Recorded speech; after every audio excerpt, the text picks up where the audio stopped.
ಪೊನ್ನಿಯಿನ್ ಸೆಲ್ವನ್ 5ನೇ ಪಾರ್ಟು 70ನೇ ಸಂಚಿಕೆ. ಕೋಟೆಯೊಳಗೆ ಪ್ರವೇಶ ಮಾಡಿದ ಆನೆಯನ್ನು ಪಲ್ಲಕ್ಕನ್ನು ಕಂಡರು ಸ್ವಲ್ಪ ಹೊತ್ತು ತುಂಬ ಶಾರ್ಪಾಗಿ ನೋಡ್ತಾ ಇದ್ರು. ಅತಿಶಯವಾಗಿದೆಯಲ್ಲ ಅಂತಂದರು. ಏನು ಅತಿಶಯ, ಯಾವುದು ಅತಿಶಯ ಅಂತ ಹೇಳಿ ಅನಿರುದ್ಧರು ಕೇಳಿದರು. ಯುವರಾಜ ಮಧುರಾಂಧಕರು ಇಷ್ಟು ಆರ್ಪಾಟದಿಂದ ಕೋಟೆ ಒಳಗೆ ಹೋಗುತ್ತಾನೆ. ಯುವರಾಜರು ತುಂಬ ಒಂಥರ ಶೈ ಟೈಪ್ ಅಲ್ವಾ. ಪಲ್ಲಕ್ಕಿನ ತೆರೆಯನ್ನು ಬಿಟ್ಟುಕೊಂಡು ಅಲ್ವಾ ಪ್ರಯಾಣ ಮಾಡ್ತಾರೆ. ಯಾವತ್ತಾದರೂ ಒಂದು ದಿವಸ ಶೈ ಎಲ್ಲ ಜಾರಿಸಿ ಇಟ್ಬಿಟ್ಟು ಹೊರಗೆ ಬಂದು ತಾನೇ ಆಗಬೇಕು. ಆದಷ್ಟು ಬೇಗ ಪಟ್ಟ ಹಾಕಿಕೊಳ್ಳಬೇಕಾದವರಾಯಿತೆ. ಮಧುರಾಂಧಕರಿಗೆ ಪಟ್ಟ ಹಾಕೋದು ಬಗ್ಗೆ ತೀರ್ಮಾನ ಮಾಡಿ ಆಗ್ಬಿಡುತ್ತೆ. ಯಾರು ತೀರ್ಮಾನ ಮಾಡಿದರು? ಯಾಕೆ? ಚಕ್ರವರ್ತಿ ತಾನೆ. ನಾವು ಎಲ್ಲರೂ ಆಗಿ ಹೋಗಿ ಚಕ್ರವರ್ತಿ ಹತ್ರ ನಮ್ಮ ಸಮ್ಮತಿಯನ್ನು ಹೇಳಿದ ಮೇಲೆ ಚಕ್ರವರ್ತಿ ತೀರ್ಮಾನ ಮಾಡಿ ನಾವು ಸಮ್ಮತಿ ಕೊಟ್ಟು ಏನು ಪ್ರಯೋಜನ? ಕೊಡುಂಬಾಳೂರು ಸೈನ್ಯ ಅಲ್ವಾ ಸಮ್ಮತ ಕೊಡಬೇಕು. ಅವರುಗಳು ಕಾವಲು ಮಾಡುವ ಕೋಟೆ ಒಳಗೆ ಯುವರಾಜ ಮಧುರಾಂಧಕರು ಇಷ್ಟೊಂದು ಕುತೂಹಲವಾಗಿ ಆನೆ ಮೇಲೆ ಏರಿ ಹತ್ತು ಹೋಗೋದು ಅತಿಶಯನೇ ಅಂತಂದರು ಕಾಲಂದಕ್ಕಂಡು. ಆನೆ ಹೋಗಿದ್ದ ದೆಸೆಯನ್ನು ನೋಡಿ ಕೆಲವು ಹೆಜ್ಜೆಗಳು ಎತ್ತಿಟ್ಬಿಟ್ಟು ತಿರ್ಗ ಬಂದರು. ಆಮೇಲೆ ದೊಡ್ಡ ಪಳುವೇಟರನ್ನು ನೋಡಿ, ಅಣ್ಣ, ನೀವುಗಳೆಲ್ಲರೂ ಕೋಟೆ ಒಳಗೆ ಹೋಗೋದಕ್ಕೆ ನಾನು ಅಡ್ಡ ನಿಲ್ಲಲ್ಲ, ಆದರೆ ನಾನು ಮಾತ್ರ ಬರೋಕ್ಕಾಗಲ್ಲ. ನಿನ್ನೆ ತನಕ ನನ್ನ ಕಟ್ಟುಪಾಟಿ ಒಳಗೆ ಇದ್ದಿದ್ದ ಕೋಟೆಯಲ್ಲಿ ಇವತ್ತು ನಾನು ಬೇರೆಯವರ ಅಧಿಕಾರಕ್ಕೆ ಉಳ್ಳಾಗಿ ಪ್ರವೇಶ ಮಾಡೋಕ್ಕಾಗಲ್ಲ. ನನ್ನ ಮನಸ್ಸು ದಾರಿ ಕೊಟ್ಟಿಲ್ಲ. ನೀವುಗಳು ಹೋಗಿ ಚಕ್ರವರ್ತಿಯನ್ನು ಮೀಟ್ ಮಾಡಿ ಅವರ ಇಷ್ಟ ಏನು ಅಂತ ತಿಳ್ಕೊಳ್ಳಿ. ನಾನು ನಮ್ಮ ಸೈನ್ಯದೊಳಗೆ ಹೊರಗಡೆ ತಾನೇ ಇರ್ತೀನಿ. ಆಮೇಲೆ ಮಂದಿಯತೆಯನ್ನು ಹುಡ್ಕೊಂಡು ಹೋಗಿದ್ದ ಕಂದನ್ಮಾರ ಹೋಗಿದ್ದಾನೆ. ಅವನು ಏನು ಸುತ್ತಿಕೊಂಡು ಬರ್ತಾನೆ ಅಂತ ತಿಳ್ಕೊಳ್ಳೋಕ್ಕೆ ನಾನು ತುಂಬ ಇಂಟ್ರೆಸ್ಟೆಡ್ ಇದ್ದೀನಿ. ಮಂದಿಯತೆಯನ್ನು ಹೇಗೆ ಪಾದಾಳ ಸರಿಯಿಂದ ತಪ್ಪಿದನು, ಯಾರು ಹೆಲ್ಪಿನಿಂದ ಹೊರಗೆ ಬಂದನು ಅಂತ ತಿಳ್ಕೊಳ್ಬೇಕು. ನನ್ನನ್ನು ಸಂಶಿಬಿಟ್ಟು ನೀವೆಲ್ಲರೂ ಕೋಟೆ ಒಳಗೆ ಹೋಗಿ ಅಂದರು. ಕೊಡುಂಬಾಳೂರು ಬೇಳರು ಏನು ಹೇಳೋಕ್ಕೆ ಬಾಯೆತ್ತಿದ್ರು. ಅಷ್ಟರಲ್ಲಿ ದೊಡ್ಡ ಪಳುವೇಟರ ಅಡ್ಡ ಮಾಡಿ, ಸೇನಾಪತಿ, ಈ ಮೂಡನ ಬ್ರೈನು ಕನ್ಫ್ಯೂಸ್ ಆಗಿದೆ. ಅವನು ಹೆಂಗಾದರೂ ಹಾಳಾಗೋಗ್ಲಿ, ನಾವು ಹೋಗೋಣ ಬನ್ನಿ ಅಂತ ಹೇಳಿದರು. ಆದ್ದರಿಂದ ಮಾರನೇ ದಿವಸ ಚಕ್ರವರ್ತಿ ಹತ್ರ ಈ ವ್ಯವಹಾರಗಳೆಲ್ಲ ತಿಳಿಸಿದಾಗ ಅವ್ರು ದೊಡ್ಡ ಪಳುವೇಟರನ್ನ ಮಾತನ್ನು ಒಪ್ಕೊಂಡಿಲ್ಲ. ಕಾಲಂದಕಂಡರು ಬಂದೇ ಆಗಬೇಕು ಅಂತ ಹೇಳಿ ಒತ್ತಾಯ ಮಾಡಿದರು. ನನ್ನ ಪ್ರೀತಿಯ ದಳಪತಿಗಳೇ, ನೀವುಗಳೆಲ್ಲರೂ ನನ್ನ ನಂಬಿಕೆಗೆ ಆದವರು. ಆದರೆ ನಿಮ್ಮೆಲ್ಲರಿಗಿಂತ ನಾನು ಹೆಚ್ಚಾಗಿ ನಂಬಿಕೆ ಇಟ್ಟಿದ್ದು ಕೋಟೆಯ ಕಾವಲರು ಕಾಲಂದಕಂಡರ ಮೇಲೇ. ಅವ್ರು ಯಾಕೆ ಬರಲಿಲ್ಲ? ಅವ್ರು ಬರದೇ ಇರೋ ತನಕ ನಿಮ್ಮನ್ನೆಲ್ಲ ನಾನು ಕರೆದಿದ್ದ ಕೆಲಸ ತೀರ್ಮಾನ ಆಗಲ್ಲ ಅಂತ ಅಂದರು. ದೊಡ್ಡ ಪಳುವೇಟರರು, ಚಕ್ರವರ್ತಿ ಕ್ಷಮಿಸಬೇಕು, ನಾನು ಒಪ್ಕೊಳ್ಳೋ ಯಾವ ತೀರ್ಮಾನವನ್ನು ನನ್ನ ಸೋದರನು ಒಪ್ಕೊಳ್ತಾನೆ. ಅವನು ಸೀದಾ ಬಂದುದಾನೇ ಆಗಬೇಕು ಅಂತ ಇಲ್ಲ ಅಂತಂದು. ಧನಾಧಿಕಾರಿ ರಾಮನಿಗೆ ಲಕ್ಷ್ಮಣ ಇದ್ದಾಗೆ ನಿಮಗೆ ಕಾಲಂದಕಂಡರಿದ್ದಾರೆ ಅನ್ನೋದನ್ನು ಲೋಕವೆಲ್ಲ ಗೊತ್ತಿದೆ. ಆದ್ರೂ ಅವ್ರು ಯಾಕೆ ಇವತ್ತು ಇಲ್ಲಿಗೆ ಬಂದಿಲ್ಲ? ಇದಕ್ಕೂ ಮುಂಚೆ ಇಲ್ಲಿ ನಾನು ನಡೆಸಿದ್ದ ಮುಖ್ಯವಾದ ಎಲ್ಲ ಮಂತ್ರಾಲೋಚನೆಗಳನ್ನು ಚಿಕ್ಕಪಳುವೇಟರೇ ಇದ್ದರು.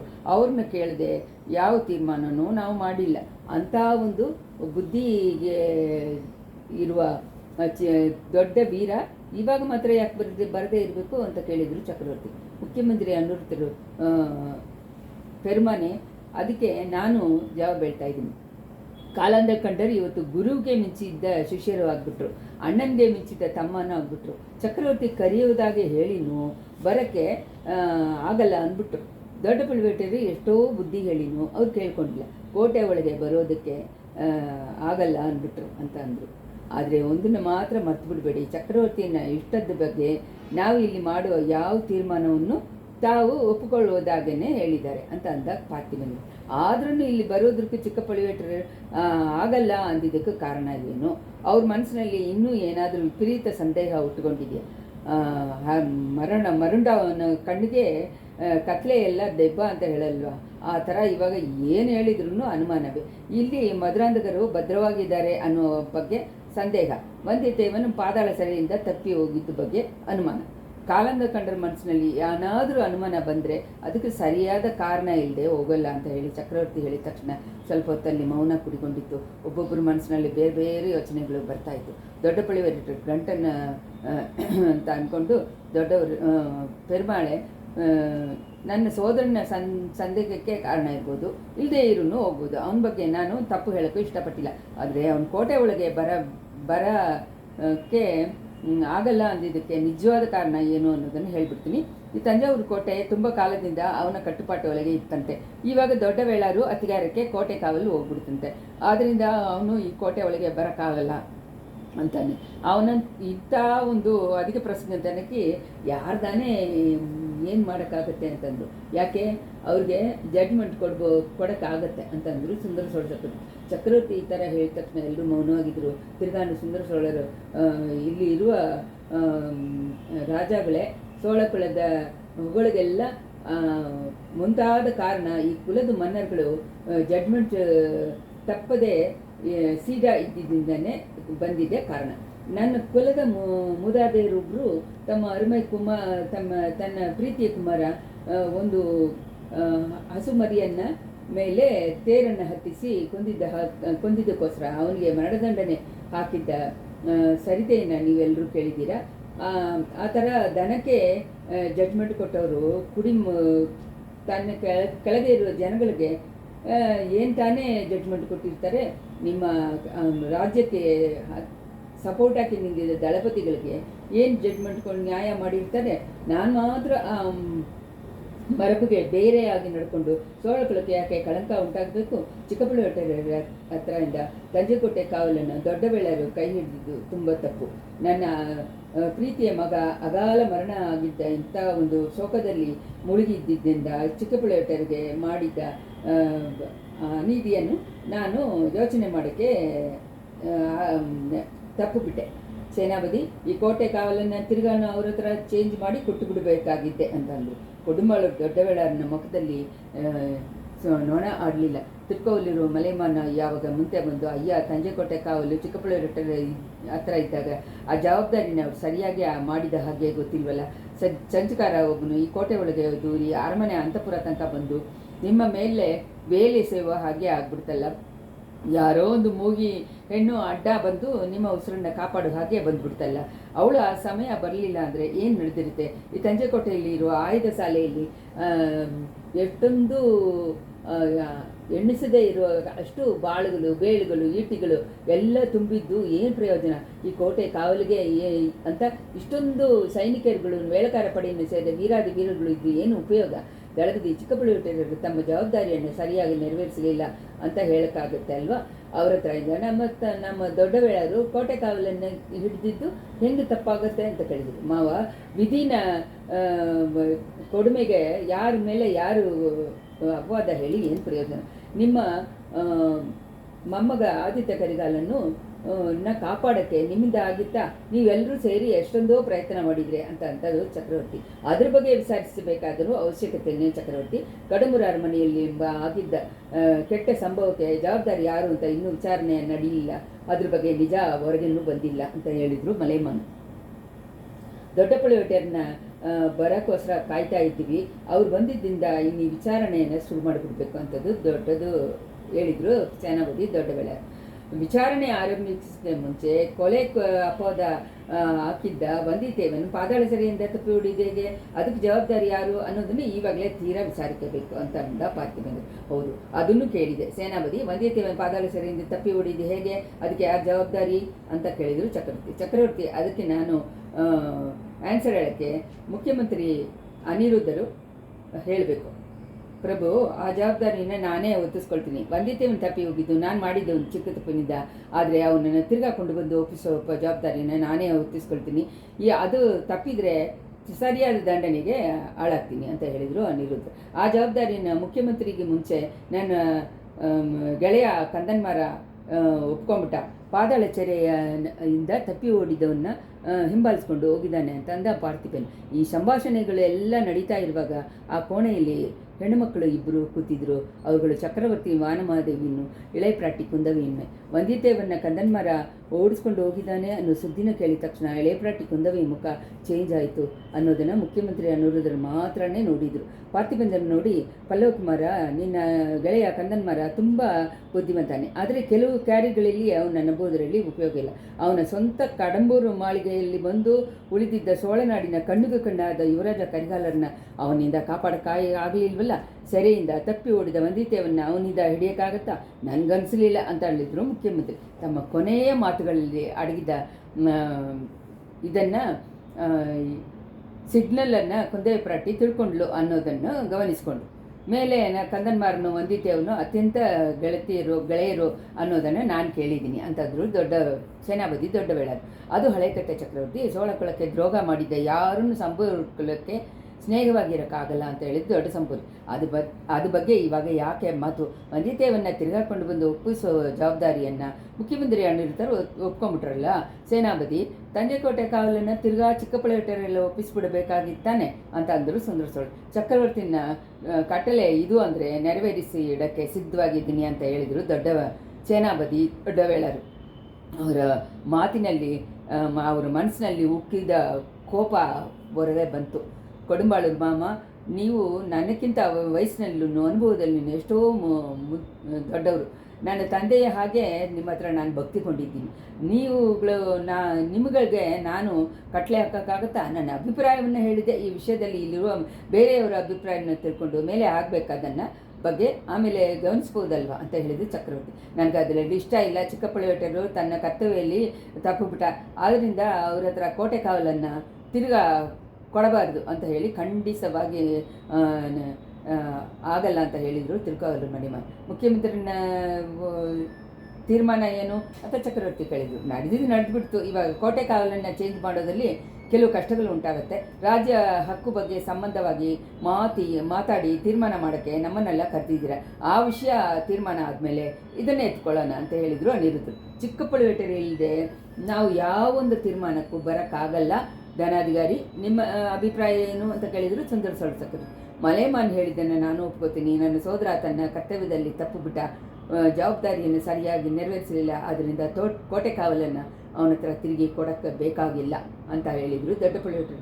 ಇಬ್ಬರನ್ನ ಸೋದರ ವಾಂಛೆಯನ್ನು ಅಲ್ಲಿ ಇರೋರು ಎಲ್ಲರೂ ಚೆನ್ನಾಗಿ ಗೊತ್ತಿರೋದ್ರಿಂದ ದೊಡ್ಡಪಳೇಟರ ಮೇಲೆ ಹೇಳಿದ ಮಾತು ಎಲ್ರಿಗೂ ಆಶ್ಚರ್ಯವನ್ನು ಉಂಟು ಮಾಡಿತು. ಅದಕ್ಕಿಂತ ಚಕ್ರವರ್ತಿ ಹಿಂಬಾಲಿಸ್ಕೊಂಡು ಮಾತಾಡಿದ್ದು ತುಂಬ ಆಶ್ಚರ್ಯವನ್ನು ದಿಗ್ಭ್ರಮೆಯನ್ನು ಉಂಟು ಮಾಡಿಬಿಡ್ತು. ಧನಾಧಿಕಾರಿ, ಚಿಕ್ಕಪಳೇಟರು ಅವರ ಕರ್ತವ್ಯದಿಂದ ತಪ್ಪಲಿಲ್ಲ. ನೀವು ತಾನೇ ಅವರ ಮಾತನ್ನು ಕೇಳೋಕ್ಕೆ ತಪ್ಪು ಬಿಟ್ಟಿದ್ದೀವಿ. ಅವರು ಆವಾಗ ಮಾಡಿದ್ದ ಎಚ್ಚರಿಕೆಗಳನ್ನು ನಾವಿಬ್ಬರೂ ಕೇರ್ ಮಾಡಿಲ್ಲ. ಎಲ್ಲರೂ ಕೇಳಿ ಮದುರೆ ವೀರಪಾಂಡ್ಯನ ಆಬತ್ತುಗಳ ಬಗ್ಗೆ ಚಿಕ್ಕಪಳೇಟರು ಆವಾಗ ನನಗೆ ಎಚ್ಚರಿಕೆ ಕೊಟ್ಟು ಬಂದರು. ಅವರುಗಳು ಈ ಕೋಟೆ ಒಳಗೇ ಕನೆಕ್ಷನ್ ಇಟ್ಕೊಂಡಿರೋ ಹಾಗೇನು ಹೇಳಿದರು. ಆದ್ದರಿಂದ ನನ್ನ ಅರಮನೆಗೂ ಅಂತಃಪುರಕ್ಕೂ ಕೂಡ ಇನ್ನೂ ಕಡಿಮೆಯಾದ ಕಾವಲು ಹಾಕಬೇಕು ಅಂತ ಹೇಳಿ ಒತ್ತಾಯ ಮಾಡಿದರು. ಧನಾಧಿಕಾರಿನ ಅರಮನೆಗೂ ನಮ್ಮ ಅರಮನೆಗೂ ಇರುವ ರಹಸ್ಯ ದಾರಿಗಳನ್ನು ಮುಚ್ಚಿಬಿಡಬೇಕು ಅಂತ ಹೇಳಿ ಒತ್ತಾಯ ಮಾಡಿದರು. ದೊಡ್ಡಪಳೇಟರ ಹತ್ರ ಕಾಲದ ಕಂಡರೆ ಎಷ್ಟು ಭಕ್ತಿ ಕೊಂಡವರು ಅನ್ನೋದು ನಿಮಗೆಲ್ಲ ಗೊತ್ತಿದ್ದ ವಿಷಯನೇ. ಆದ್ರೂ ಧನಾಧಿಕಾರಿ ಮೇಲೇ ಅವರು ನನ್ನ ಹತ್ರ ಪುಕಾರು ಹೇಳಿದರು. ತನ್ನ ಅಣ್ಣ MRC ಹೋಗಿ ಬರೋ ಹಾಗೇನು ಅವರ ಅರಮನೆಯಲ್ಲೇ ಸಂಚುಕಾರಗಳು ಬರೋ ಹಾಗೇನು ನಾನು ಅನುಮಾನ ಮಾಡ್ತೀನಿ ಅಂತ ಹೇಳಿದರು. ದೊಡ್ಡಪಳೇಟರನ್ನ ಅವರ ಅರಮನೆಯಿಂದ ಬೇರೆ ಅರಮನೆಗೆ ಹೋಗೋಕ್ಕೆ ಹೇಳಿಬಿಡಬೇಕು ಅಂತ ಹೇಳಿದ್ನು. ಪೊಕ್ಕಿಷವನ್ನು ಬೇರೆ ಜಾಗಕ್ಕೆ ಚೇಂಜ್ ಮಾಡಿ ಇಡಬೇಕು ಅಂತ ಯೋಚನೆಗಳು ಹೇಳಿದರು. ಆ ಎಚ್ಚರಿಕೆಗಳೆಲ್ಲ ನಾನು ಕಿವಿಯಲ್ಲಿ ಹಾಕ್ಕೊಂಡೇ ಇಲ್ಲ.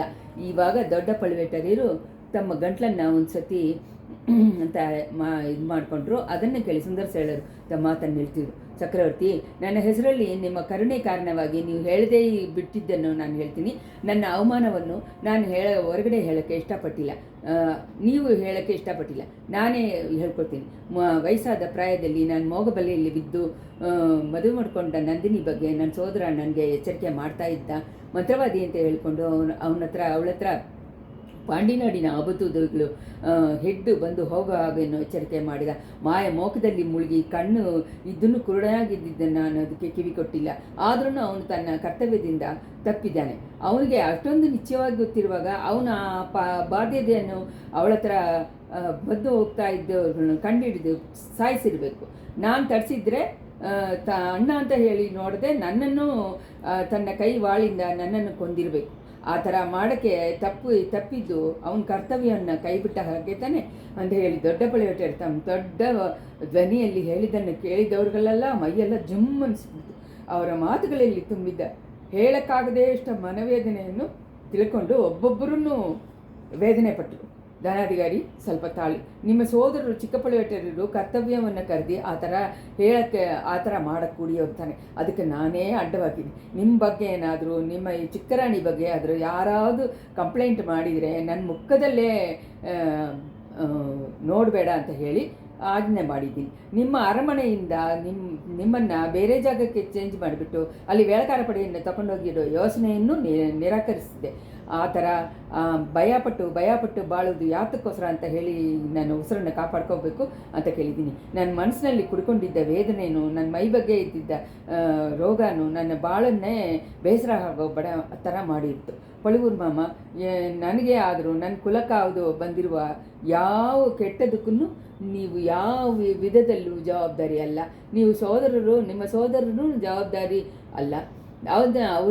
ಅವುಗಳನ್ನು ನಾನೇ ಹುಡ್ಕೊಂಬಿಟ್ಟೆ ಅಂತ ಈ ಥರ ಚಕ್ರವರ್ತಿ ಹೇಳಿದ್ದನ್ನು ಕೇಳಿದ್ದ ದೊಡ್ಡಪಳುವೆಟ್ಟರ ಕಣ್ಣುಗಳಿಂದ ಕಣ್ಣೀರು ಹಂಗೆ ಧಾರೆಯಾಗಿ ಹೋಗ್ತಾ ಇತ್ತು. ಹೌದು, ಚಿಕ್ಕಪಳುವೆಟ್ಟನ ಮೇಲೆ ಸ್ವಲ್ಪನೂ ತಪ್ಪಿಲ್ಲ. ಮಂದಿತೇವನ ಅನ್ನುವ ಒಂದು ಯುವಕ ಇಲ್ಲಿ ಮೊದಲು ಬಂದಿದ್ದಾಗಲೇ ಕಾಲಂದ ಕಂಡರ ಎಚ್ಚರಿಕೆ ಮಾಡಿದ. ಅವನು ಈ ಕೋಟೆ ಒಳಗೆ ಪಲ್ಲಕ್ಕಿನಲ್ಲಿ ಬಂದ ಪಳುವೂರು ಚಿಕ್ಕರಾಣಿ ಜೊತೆ ರಹಸ್ಯ ಮಾತಾಡಿದಾಗ ಹೇಳಿದ. ಅವನನ್ನು ಸೋಳಕುಳದನ್ನು ವೈರಿಗಳೋடு ಸೇರಿ ಸಂಚು ಮಾಡೋನಾಗಿ ಇರ್ಬೋದು ಅಂತ ಹೇಳಿ ಅನುಮಾನ ಪಟ್ಟ. ಪಳುವೂರು ಮುದ್ರೆ ಮೊದ್ರವನ್ನು ತೋರಿಸಿ ಕೋಟೆ ಒಳಗೆ ಪ್ರವೇಶಿಸಿದ್ದನ್ನು ಪಳುವೂರು ಅರಮನೆಯ ಅಂತಃಪುರದ ರಹಸ್ಯ ದಾರಿಯಿಂದನೇ ಅವನಿಂದ ತಪ್ಪಿ ಹೋಗಿರ್ಬೇಕಂತಲೂ ಹೇಳಿದರು. ಅದನ್ನೆಲ್ಲ ನಾನು ಕೇರ್ ಮಾಡದೆ ಅಲಕ್ಷ್ಯ ಮಾಡಿ ಬಂದೆ.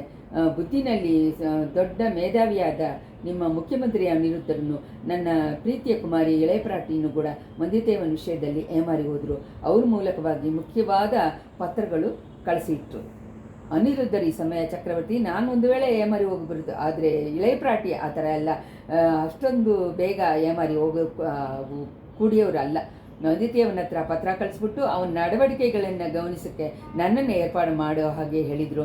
ನಾನು ಈಳದಕ್ಕೂ ನನ್ನ ಶಿಷ್ಯ ಆಳ್ವಾರ್ಕಡಿಯನ್ನು ಕಳಿಸಿದ್ದೆ. ಕಾಂಜಿಕ್ಕೂ ಅವನ್ನ ಹಿಂಬಾಲಿಸುವ ಹಾಗೆ ಕಳಿಸಿದ್ದೆ. ಹಾಗೇನೇ ಆಗಲಿ, ನೀವಿಬ್ಬರೂ ಅವನ ಹತ್ರ ಏಮಾರಿ ಹೋಗಲಿಲ್ಲ ಅಂತಲೇ ಇಟ್ಕೊಳ್ಳೋಣ. ಪಾತಾಳ ಸರಿಯಿಂದ ಅವನು ಇನ್ನೊಬ್ಬನು ತಪ್ಪಿ ಹೋಗಿದ್ದು ನಿಜ ತಾನೆ. ಅದನ್ನು ನೀವು ಯಾರನ್ನೂ ಇಲ್ಲ ಅಂತ ಹೇಳಿ ಒಪ್ಕೊಳ್ಳೋಕ್ಕಾಗತ್ತೆ ತಾನೆ. ಚಿಕ್ಕಪಳುವೆಟ್ಟರ ಹತ್ರ ಈ ಕೋಟೆ ಕಾವಲಿದ್ದಿದ್ರೆ ಆ ಥರ ಒಂದು ದಿನವೂ ತಪ್ಪಿ ಹೋಗೋಕ್ಕಾಗ್ತಾ ಇರಲಿಲ್ಲ.